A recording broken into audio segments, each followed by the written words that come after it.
Whoa! I really don't feel comfortable hitting a girl. Don't worry. You won't. Yo! Send me back. Hello and welcome in. This time we finally got to the tournament for Mortal Kombat.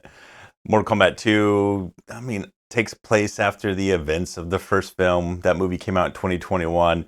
Definitely had a lot of conversations around it, especially in the main character Cole that they focused on, who was created specifically for the film, along with some additional lore building backstories and how all the combatants get their powers.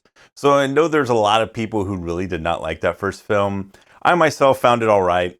I didn't really mind Cole as a character and them utilizing someone that wasn't in the game space, but it did lack the main aspect that people love about the Mortal Kombat movies or the games, is that it's about a tournament for the fate of your realm. Simon McQuaid is back directing, along with Jeremy Slater as the writer. He worked on some stuff, Umbrella Academy, Death Note, also Moon Knight. So we have some old favorites finally making the big screen debut in this one, with the debut of Johnny Cage, played by Carl Urban.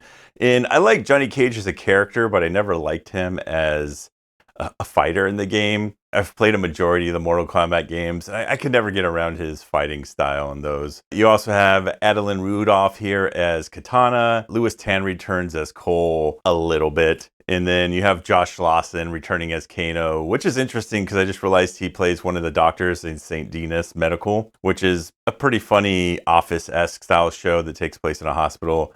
And then Jessica McNamee is back as Sonya. You still got Jax, you got Liu Kang, you got Shang Tsung. You have a lot of the characters make an appearance.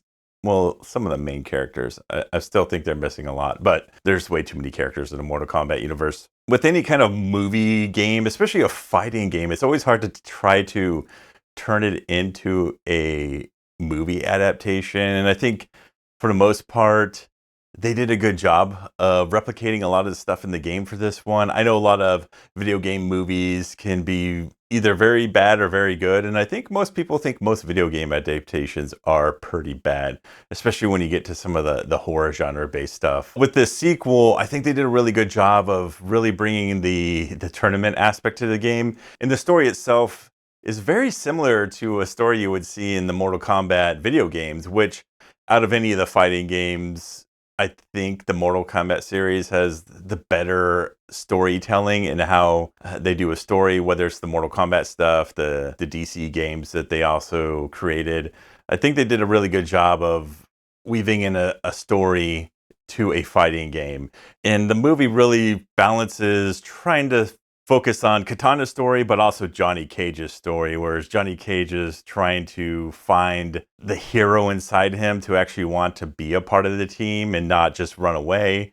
Katana is looking for revenge. Earth is on its last battle against Outworld. This is the 10th match, and if they lose, then Outworld's going to take control of Earth Realm, and everybody's not going to be in a good place. So they do a balancing job of who the real focus of the movie is. I actually think it's more of Katana's movie than Johnny Cage's movie, which is interesting because they use Johnny Cage as a lot of the marketing. But basically what the movie is, there is a MacGuffin in the movie. I won't give it away. I don't know if it's really a spoiler, but I'll talk about it in the spoiler section. There's two different routes being taken of, hey, we got to go deal with this one thing, but we also have to do all these fights.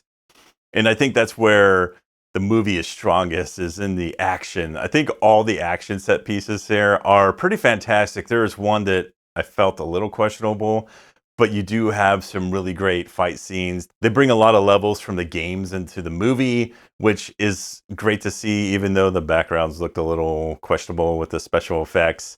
There's a couple key fight scenes that really give you that video game experience, especially the one between Kung Lao and Liu Kang. That one was probably the highlight of the film, and how they shot that, how it ended. That was a fantastic fight.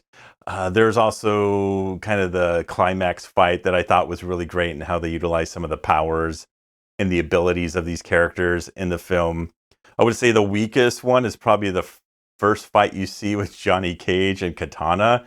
You can definitely tell that they brought the stunt person in for Carl Urban in a few of these fight scenes, jumping on buildings, and he's running away after he realizes he probably die during this fight. That one, even though Katana was really good at that one, I thought Johnny Cage and how it was filmed was a little weird because you could definitely see it was not Carl Urban doing a lot of this fighting in that particular scene. There's another fight later on with Johnny Cage that I thought was fantastic against Baraka, and you see part of that in the trailer.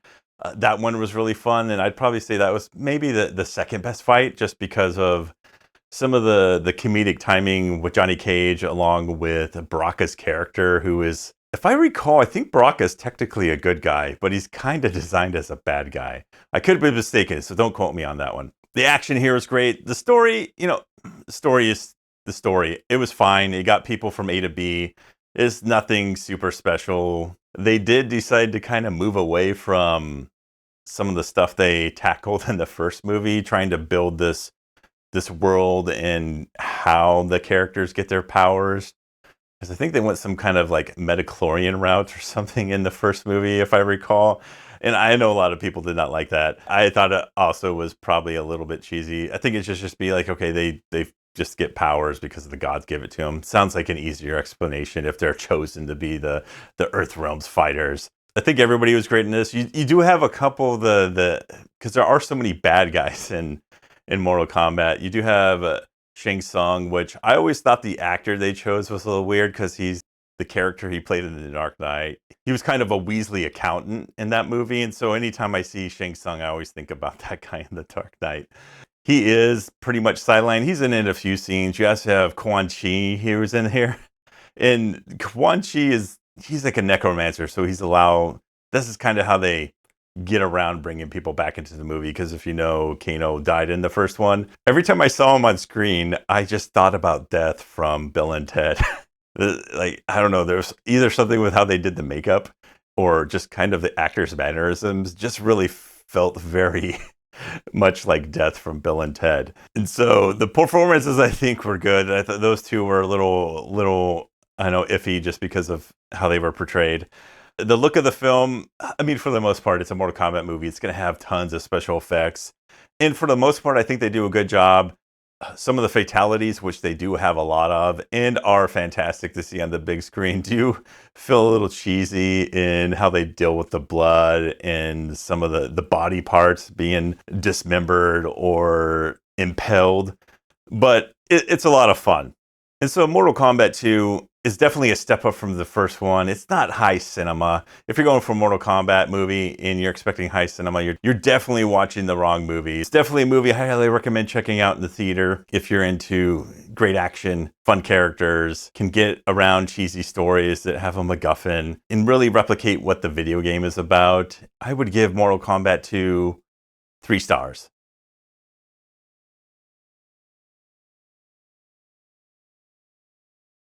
Okay, we're going to go into spoilers now. If you're still here, thanks for sticking around. If you like this video or any of my other videos, make sure to hit that like and subscribe, and leave a comment if you happen to see this movie in the theater and what your thoughts and opinions are on it. A couple areas I wanted to talk about in the spoiler section is the MacGuffin in the movie, a couple of really good fight scenes, and then some of the characterizations of the key players in this film. So the MacGuffin in this movie is an amulet that needs to be powered by, I don't know if it's necessarily Raiden, but they use Raiden as the source for the energizing this stone. Basically, Kung Lao has been resurrected and is now working for Outworld because he's been corrupted, and he slits Raiden's throat and light shines out, and this is what powers the amulet. And using this amulet is what gives Shao Kahn basically regenerative abilities, and that's how he plans to win the tournament, so that way he can take over Earthrealm. And once the combatants realize this is the case, they kind of have to take two routes of continuing to do these one-on-one fights, and then also trying to break into Outworld and destroy the amulet so that they can actually take out Shao Kahn. It could be a good or bad thing depending on how you feel about those types of things. It does fit with some of the narratives you would see in a Mortal Kombat game, and it does allow for the story to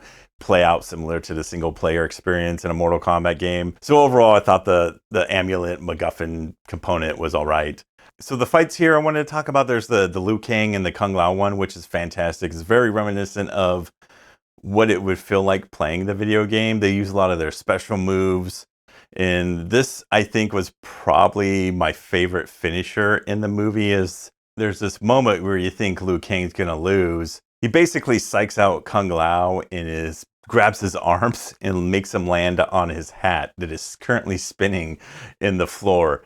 And it's pretty brutal for that kind of death. It definitely feels like it's from the video games. You also have the one with Cage in Baraka in the Wastelands. That's a lot of fun because this is where Cage finally realizes, oh, maybe I can become one of these fighters. And this is also where he has this, special move, the splits punch that he does on Baraka. The scene was very comedic in how they filmed it, how they shot it, and some of the stuff that Johnny Cage does throughout it is pretty great. And you kind of get a feeling of what Baraka's character is like, and they do kind of become friends at the end of the fight as Baraka's impressed by his combat abilities. So that one's a great fight. The Cole and Shao Kahn fight is interesting because you knew they were going to do this to Cole. He was not really in any of the promotional content for this movie. Yeah, he was on the poster, but he wasn't really in the trailers. He only has a few minutes of actual on-screen time in this one. The fight he has to go do is against Shao Kahn right after Shao Kahn gets imbued with the amulet, and so he's not gonna survive this. And this fight takes place in the acid level in the game, which was pretty cool to see. The fight was pretty good. I enjoyed this fight a lot. I really enjoyed the end of the fight. There was a sense that, oh, maybe Cole can actually defeat him. And I think Cole probably could if Shao Kahn wasn't regenerating from his wounds. Shao Kahn ends up throwing him on the ground and then takes his hammer and basically just demolishes his head. And it was like, oh man, they did that to Cole. That's how they felt about this character. So that was a pretty funny scene. And then he uses his hammer as a broomstick and pushes him into the acid water. So yeah, maybe that was a shout out to all the fans who hated Cole in the first movie. And this like, okay, you guys hated him. We're going to get rid of him this way. Some of the extra characters they have in here, they have Scorpion does make an appearance a little bit towards the end as they're looking for the amulet in NetherRealm. And this is also, you have the return of Sub-Zero, kind of. He basically Noob Saibot in this one, but it's the same actor who played Sub-Zero. Fight between Scorpion, Noob Saibot. You have Kano, you have Johnny Cage down there. There's a lot of cool stuff in that scene that's in the NetherRealm. They do have Quan Chi. He's the Necromancer. And at the end of the movie, you realize the Earthrealm captured him, so they're just going to use him to actually go rescue or revive all the dead fallen heroes that have been killed. Kung Lao again, try to bring back Liu Kang, who kind of got mortally wounded by Shao Kahn. And so death isn't always permanent in the Mortal Kombat world. Oh, then you have Jade, who makes an appearance here. I actually like what they did with Jade, as she's pretty much a protector of Katana and their friends. And she's kind of a key character, but not really. She does end up backstabbing Katana, but then eventually redeems herself. And they don't really do too much with her outside of a few moments that just move the story along. But you have Sindel in here as well. She's in a small part. She actually goes up against Sonya and gets killed in the pit. Well, she gets finished in the pit. She still gets revived later on because they have a necromancer. But they don't have Goro. Goro's the one character that's not in this movie that you would think would make a return. But I guess maybe they didn't want to do all the special effects or the costuming for that. Yeah, definitely highly recommend Mortal Kombat. It does have some issues. It's not high art. It's not high cinema. It's just a big, dumb, fun time at the movies. So definitely go check it out. I'll be back with more reviews in the next few weeks. So until then, I'll see you next time.